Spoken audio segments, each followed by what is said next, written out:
promise y'all, I'm going home. Y'all ain't gotta worry about it. Those of y'all that ain't talking, it's all right. Can anybody be transparent tonight in here and say, I've looked at a few people and prejudged where they come from, because even getting to know them, and after I looked on the inside, they were the exact opposite of what I prejudged. I looked at them and sized them up and down, but when I got to know who they really were, who they really was, they was totally opposite of what I thought they would be.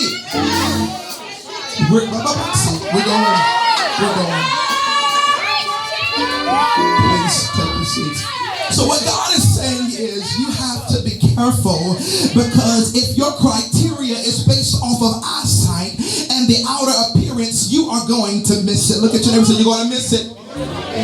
Somebody should be glad that God don't judge us like we judge others.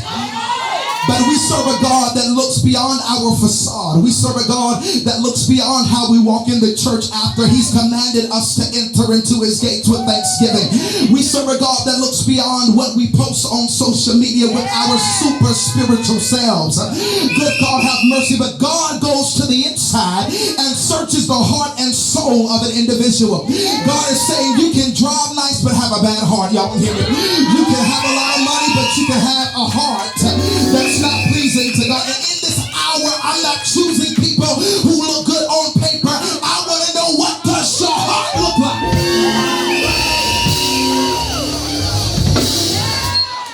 Too many people look good on paper.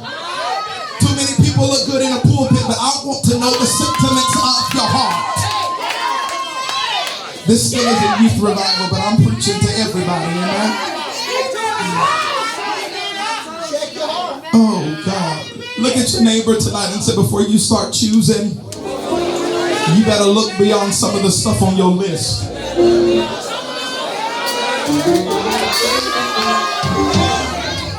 You can have all that good stuff on your list, but if the heart is bad, if the heart is not after God, I don't care how fine they may be, I don't care how cute they think they are, if they don't have the heart of God, it will not work. Let me hear an E-flat, Mike.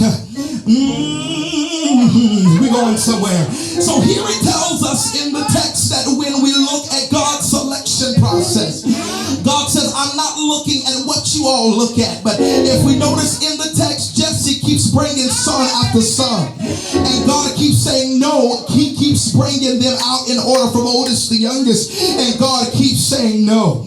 Might I ask you a question tonight? What do you do when all God keeps telling you is no?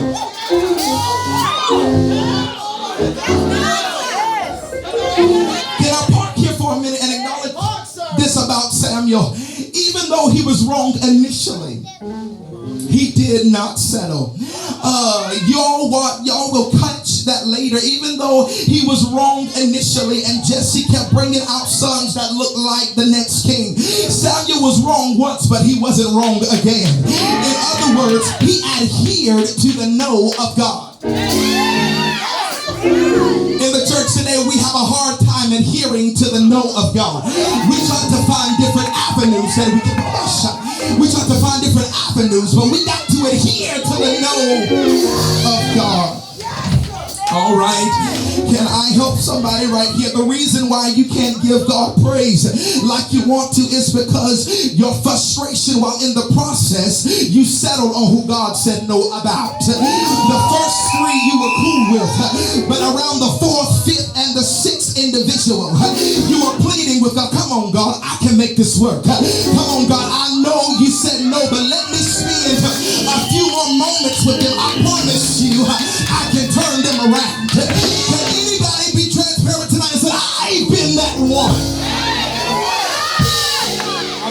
I've been there.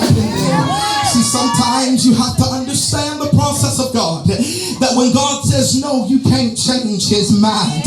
And what gets me all up until this point is that they were thinking with their eyes and not with the Spirit of God. I've got to get out of here. Let's finish this up real fast. I promise you I'm going to the house. So the 11th verse is critical to me because the text says that they come to the exhaustion of the sons Jesse has in the house. In the house. Thank you. In the house. Can you imagine the frustration of Jesse? I've gave you the best of what I have to offer, and these are all the sons in the house. And Samuel is not convinced, because every time a son of Jesse came out, God said no. And Samuel knew that God didn't send him just to send him, but there's a son of yours that God says is the king, but you only brought out these, and everyone you brought out, God said no. My subtopic should have been God said no. Look at your neighbor tonight and say, I'm different. I promise you we're going somewhere. Thank y'all so much. So now Samuel is confused. I know what God told me to do. He told me that one of your sons was the next king. But Jesse, everyone that you brought out, God has said no. So Samuel inquires further and asks Jesse, do you have any more sons? What you brought to me, God said no, and I know he wouldn't send me here just because. So do you have any more sons? And Jesse said, hold on, Mike. And Jesse said, yeah, I have one more, the youngest, and he's the runt, but surely he can't be it. The matter of fact, he don't even spend time in the house. He's in the back with the sheep. He's the shepherd of the family. Come on. Y'all know this story. I'm just telling you something you already know. So Samuel says, bring him to me. And Jesse sends his servants to find David in the pasture. And their responsibility was to bring them back in front of Samuel. And what made me excited in my studies was that while this is going on, David is tending to the sheep. He's doing his job. And at this point, David has no idea that there is a conversation at the house between the prophet of God and his father. He was there. He was not there doing the selection process. He was just busy tending to the sheep in the pasture.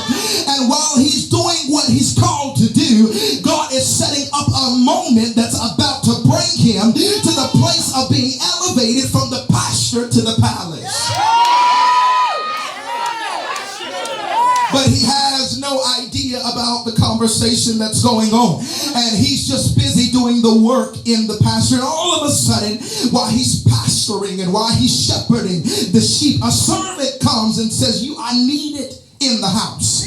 That would preach all by itself. Even though David didn't know promotion was coming, he still remained faithful in the pasture. Oh, good God. Many of us wait until we get to the palace before we try to be faithful. But what I've learned about David's life is when you are faithful where you are and show up and just do what you're supposed to do, God can find you in your place when it's time to be promoted. Look at your neighbor and say, neighbor, stay in place. So when David gets in the house, y'all make me nervous, please sit down. Pastor, please sit down. You make me nervous when you stand up. So now, as David is being ushered into the house, he's still smelling like sheep. He's still not fitting the description of people to be considered for the position. But when David gets in the house, we realize that Jesse didn't really tell us the beauty of David. The text gives us the assumption that he's a handsome young man. And here is the guy that the father has minimized. Good God Almighty. Look at your neighbor and say, neighbor, you can be dirty and still be the right pig.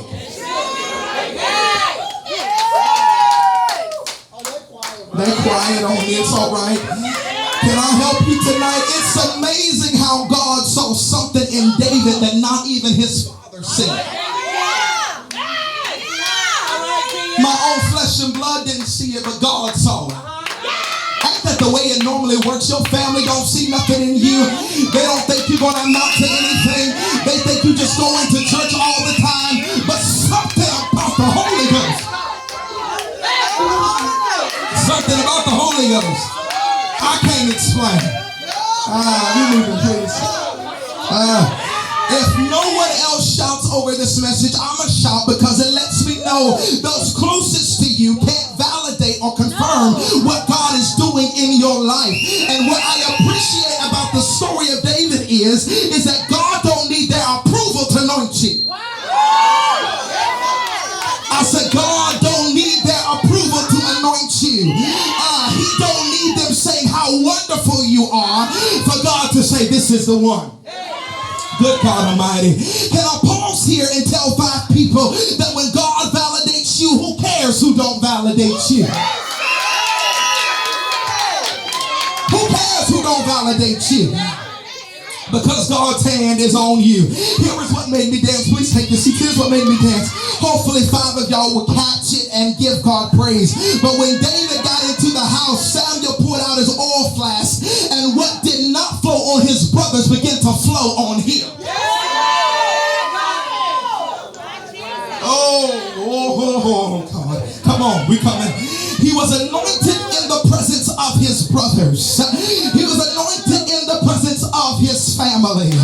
He was anointed in the presence of those that didn't think he would be anybody. He was anointed in front of those that thought that he didn't think that they thought that he didn't have what it took to get where God wanted him to be. And I came all the way to Franklinton, North Carolina tonight. We getting out of here now to tell you that when God elevates you, he's not going to do it in private, but in the faces of the very people who didn't think you had what it took. And as God has raised up David in front of those who counted him unworthy, God counted him worthy because he was anointed to be different. You may ask tonight, what does it mean to be different? Well, I'm glad you asked. Yes, somebody God. How you know that you've been anointed to be different?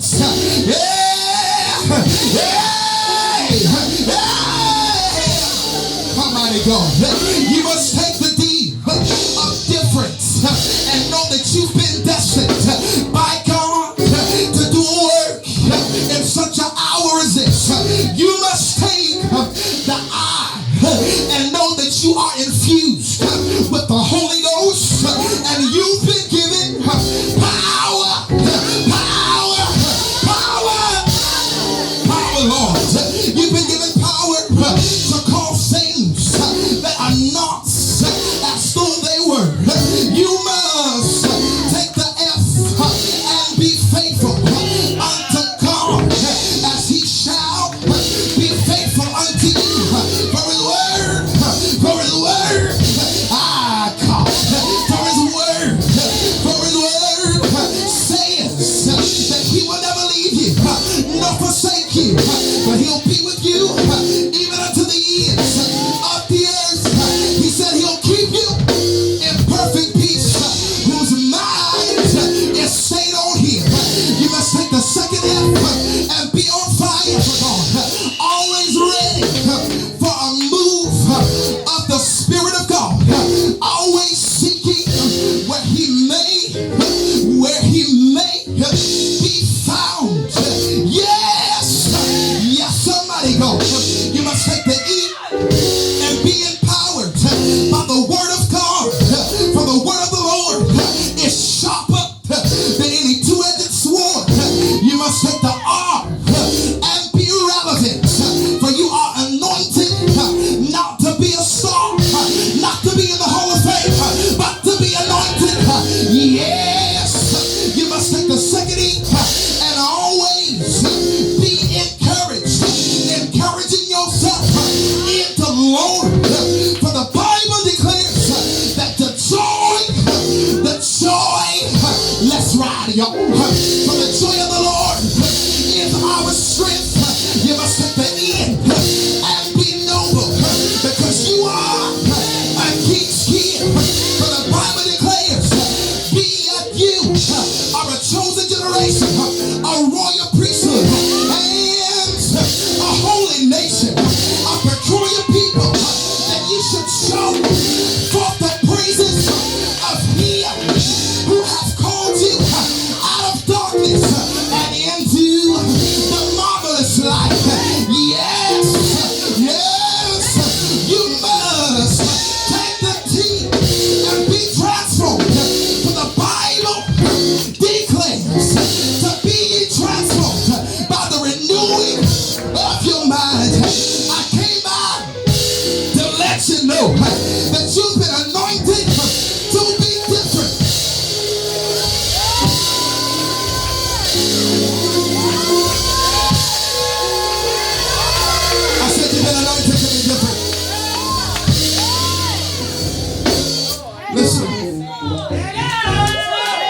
Listen. I'm done. Listen. Come on, look at your neighbor and say, neighbor, I've been anointed to be different. Listen, we're going to shout in just a minute. Listen. I just believe tonight that nobody in here was called to be like anybody else. I'm not your protege. And many of you, God's anointed you to be different for an hour such as this. Standing all over the room. Standing all over the room. Yes, God. We see in the story that God had anointed David. And it wasn't that his brothers were not anointed. They just wasn't anointed for the job. That's right. And how many of you know that being anointed, you have your own lane? And God will put you in your lane. Everybody can't be a king. Everybody can't be a prophet. Everybody can't be an apostle. Everybody can't. Come on, y'all know what I'm saying. Everybody can't. That's not, may not be your office. God has anointed you to do many different things. He's anointed you to do many different things. And tonight, I'm not going to tug and pull, but if you know that you've been chosen by God to do a work that you have not begun, can you please meet me at this altar? Please meet me at the altar. If you know that you've been chosen by God and you say, I'm not walking in it yet. I know I've been called to